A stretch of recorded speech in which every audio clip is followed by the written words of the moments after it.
ilustre, umiiwas na gumawa ng teleserye. Alamin sa Spotted Report ni Anton. Taong 2017 pa huling gumawa ng teleserye si Nadine Lustre sa pamamagitan ng Till I Met You kasama ang kanyang ex-boyfriend na si James Reid.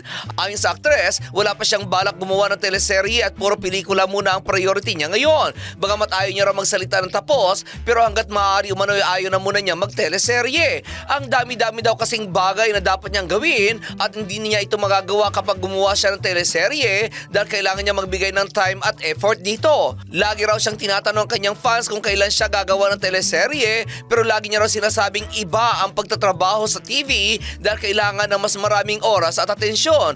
Okay lang daw sana kung miniseries lang, pero kung isang full length daw talaga ang teleserye ay madugo ito. Hindi pa raw siya handa mag-commit sa napakahabang trabaho sa telebisyon at base raw sa kanyang experience, ang taping ng teleserye ay 3 beses isang linggo.